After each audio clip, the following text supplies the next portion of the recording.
पश्चिम बंगाल में सियासी घमासान, कांग्रेस पर जमकर बरसी ममता बनर्जी, सीपीएम पर ममता ने निकाली भड़ास, बीजेपी की आंखें होने का लगाया आरोप। नमस्कार, कैपिटल टीवी में आपका स्वागत है और मैं आपके साथ प्रिया बिस्ट। लोकसभा चुनाव के बीच में बयानबाजियों का दौर भी खूब चल रहा है। सभी पार्टियों के नेता अपने अपने तरीके से चुनावी प्रचार में लगे हुए हैं, लेकिन ऐसे में पश्चिम बंगाल में एक बार फिर से सियासी उठापटक तेज हो गई है, जिसकी वजह से राजनीतिक पारा हाई हो गया है। इसके साथ ही ममता बनर्जी को सुप्रीम कोर्ट से भी जबरदस्त झटका लगा है। तो क्या कुछ है पूरा मामला, सब कुछ आपको पॉइंट टू पॉइंट बताते हैं। पश्चिम बंगाल की मुख्यमंत्री ममता बनर्जी ने कांग्रेस के प्रदेश प्रमुख अधीर रंजन चौधरी के बयान पर पलटवार किया। उन्होंने कहा कि बीजेपी से कांग्रेस और सीपीआईएम मिली हुई है। मालदा जिले में चुनावी रैली करते हुए तृणमूल कांग्रेस की चीफ ममता बनर्जी ने कहा कि बंगाल में कांग्रेस और सीपीआईएम के साथ हमारा गठबंधन नहीं है, सीपीआईएम कांग्रेस के साथ है। आप लोग कांग्रेस और सीपीआईएम के लिए वोट देंगे, मतलब आप बीजेपी को वोट दे रहे हैं। कांग्रेस और सीपीआईएम बीजेपी की दो आंखें हैं। उन्होंने दावा किया कि कांग्रेस और सीपीआईएम बीजेपी की भाषा बोल रही है। मैंने कांग्रेस को कहा था कि हम 2 सीटें देने को तैयार हैं। ऐसा ऑफर मैंने ये जानते हुए दिया कि कांग्रेस के पास विधानसभा में एक भी सीट नहीं है। मेरी कांग्रेस ने नहीं सुनी। दरअसल कांग्रेस सांसद अधीर रंजन चौधरी ने हाल ही में कहा था कि बंगाल में बीजेपी के बढ़ने का कारण सीएम ममता बनर्जी की टीएमसी है। अधीर रंजन चौधरी ने क्या कहा? अधीर रंजन चौधरी ने कहा कि विपक्षी गठबंधन इंडिया को बंगाल में ममता बनर्जी ने कमजोर किया है। उन्होंने सीपीआईएम के प्रदेश सेक्रेटरी मोहम्मद सलीम का प्रचार करते हुए कहा कि देश में दिख रहा है कि बीजेपी हार रही है, लेकिन बंगाल में बीजेपी आगे बढ़ रही है। ऐसा ममता बनर्जी और उनकी नीति के कारण हुआ है। उन्होंने आगे कहा कि ममता बनर्जी ने इंडिया गठबंधन के साथ दलों के साथ सीट शेयरिंग नहीं करके बीजेपी की मदद की है। लगातार लेफ्ट और कांग्रेस को निशाना बनाकर बनर्जी बीजेपी की सहायता कर रही है। गौरतलब है कि कांग्रेस, टीएमसी और सीपीआईएम विपक्षी गठबंधन इंडिया का हिस्सा है। ममता बनर्जी की टीएमसी राज्य की 42 सीटों पर अकेले चुनाव लड़ रही है। वहीं दूसरी तरफ ममता बनर्जी को सुप्रीम कोर्ट से भी बड़ा झटका लगा है। दरअसल संदेश खाली मामले में सुप्रीम कोर्ट ने पश्चिम बंगाल सरकार की याचिका को जुलाई तक के लिए स्थगित कर दिया है। 29 अप्रैल को हुई सुनवाई के दौरान सुप्रीम कोर्ट ने ममता सरकार के रवैये को देखकर हैरानी जताई है। राज्य सरकार ने इस मामले में जांच को 1 सप्ताह तक स्थगित करने का अनुरोध किया था। सुप्रीम कोर्ट ने सुनवाई के दौरान ये भी कहा कि हैरानी की बात है कि किसी व्यक्ति विशेष के खिलाफ हो रही जांच का राज्य सरकार विरोध कर रही है। इसके साथ ही कोर्ट ने यह भी क्लियर किया कि ममता सरकार कलकत्ता हाईकोर्ट में इसके लिए लाभ की कोशिश भी नहीं करेगी। कलकत्ता हाईकोर्ट ने सीबीआई जांच के दिए थे आदेश। आपकी जानकारी के लिए बता दें कि संदेश खाली में महिलाओं के यौन उत्पीड़न और वहां के लोगों की जमीन को तृणमूल कांग्रेस के निलंबित नेता शाहजहां शेख और उनके करीबियों पर कब्जाने का आरोप लगा था। इसी मामले में बीते 10 अप्रैल को कलकत्ता हाईकोर्ट ने चल रही जांच को सीबीआई को सौंपने का आदेश दिया था, जिसके बाद ममता सरकार ने सीबीआई जांच को रोकने के लिए सुप्रीम कोर्ट का दरवाजा खटखटाया था। पहले भी सुप्रीम कोर्ट से मिल चुका है झटका।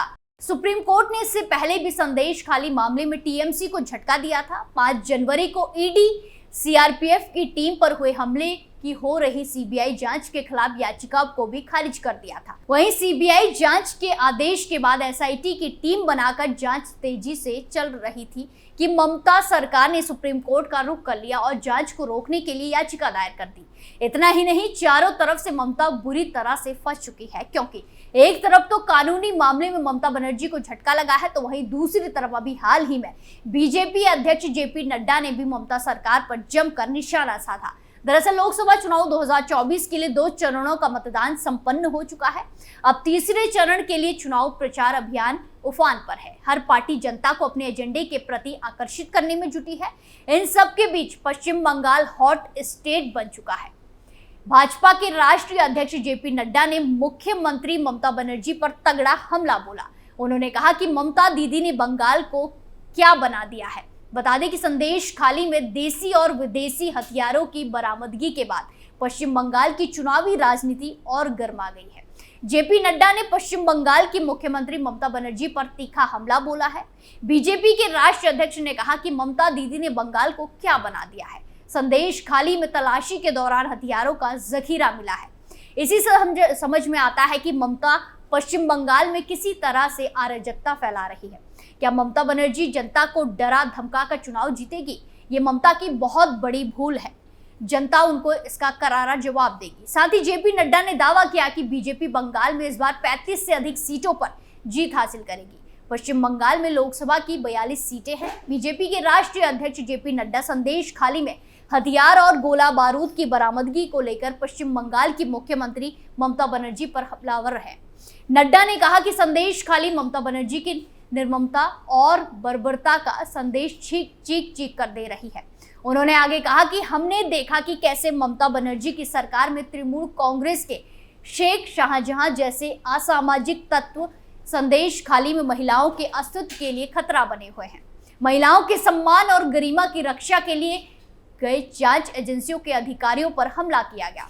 जेपी नड्डा ने कहा कि संदेश खाली में तलाशी के दौरान सीबीआई को 3 विदेशी रिवॉल्वर, पुलिस द्वारा इस्तेमाल की गई 1 रिवॉल्वर, तमंचा, कई गोलियां और कारतूस मिले हैं। संदेश खाली में लोगों की रक्षा के लिए एनएसजी कमांडो को भी उतारना पड़ा। इससे हम समझ सकते हैं कि पश्चिम बंगाल में ममता बनर्जी की सरकार कैसे अराजकता फैला रही है। नड्डा ने कहा कि जनता आपको ममता बनर्जी को करारा जवाब देगी और भाजपा पश्चिम बंगाल में 35 से अधिक सीटें जीतेगी। वैसे आपको बता दें कि अभी हाल ही में हाई कोर्ट से ममता बनर्जी को एक और झटका लगा है। दरअसल पश्चिम बंगाल की ममता सरकार को बड़ा झटका लगा। कलकत्ता हाई कोर्ट की खंडपीठ ने बंगाल के स्कूल भर्ती घोटाले पर फैसला सुनाते हुए सोमवार को 2016 का पूरा पैनल रद्द करने का निर्देश दिया।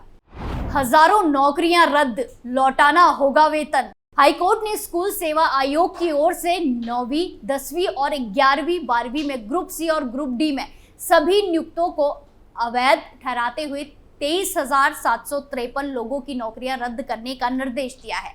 इन लोगों को 4 हफ्ते के अंदर 12% की दर से ब्याज के साथ पूरा वेतन लौटाना होगा। कोर्ट ने जिला अधिकारियों को 6 हफ्ते के भीतर के इन लोगों से रुपए वसूलने के निर्देश दिए हैं। इसके साथ ही हाई कोर्ट ने स्कूल सेवा आयोग की 0 पदों पर नई नियुक्तियां शुरू करने का निर्देश दिया। कोर्ट ने कहा कि सीबीआई की जांच जारी रहेगी और वो जिसे चाहे हिरासत में ले सकता है। हाईकोर्ट ने 23 लाख परीक्षार्थियों की ORM शीट के पूर्ण मूल्यांकन का भी निर्देश दिया। कोर्ट ने प्रशासन को अगले 15 दिनों में नई नियुक्तियों का कार्रवाई करने का निर्देश दिया है। इस मामले में एक उपवाद सोमा दास के मामले में अदालत ने छूट दी है। कैंसर से पीड़ित होने के नाते उनकी नौकरी सुरक्षित होगी। गौरतलब है कि इस भर्ती घोटाले में तत्कालीन शिक्षा मंत्री पार्थ चटर्जी, 2 विधायकों मानिक भट्टाचार्य और जीवन कृष्ण साहा और पार्टी के कई नेताओं अतुल घोष, शांतनु बंदोपाध्याय, सुजय कृष्ण भट्ट अन्य को गिरफ्तार किया गया है। विपक्षी दलों ने सीधे तौर पर मुख्यमंत्री ममता बनर्जी पर उंगली उठाई है। इतना ही नहीं, मुख्यमंत्री के भतीजे और तृणमूल के राष्ट्रीय महासचिव अभिषेक बनर्जी भी विपक्ष के निशाने पर है। इस घोटाले में करोड़ों रुपए, गहने और संपत्तियों की बरामदगी हुई है। हाईकोर्ट के फैसले पर भाजपा नेता और पूर्व न्यायाधीश जस्टिस अभिजीत गंगोपाध्याय ने कहा कि राज्य के मुख्यमंत्री के लिए इससे बड़ी शर्मिंदगी की बात नहीं हो सकती। वो पूरी तरह भ्रष्टाचार में लिप्त है और उन्हें तुरंत इस्तीफा दे देना चाहिए। उन्होंने इतने दिनों तक परीक्षार्थियों को भुलावे में रखा था। वहीं भाजपा नेता और बंगाल के सह प्रभारी अमित मालवीय ने कहा कि निसंदेह ये सरकार द्वारा प्रायोजित सबसे बड़ा भर्ती घोटाला है। लाखों युवाओं की जिंदगी बर्बाद हो गई और अब एक बार फिर से ममता बनर्जी के लिए कोई अच्छी खबर तो सामने नहीं आ रही है। टर्निंग पॉइंट में फिलहाल के लिए इतना ही। बाकी तमाम खबरों के लिए देखते रहिए कैपिटल टीवी। नमस्कार।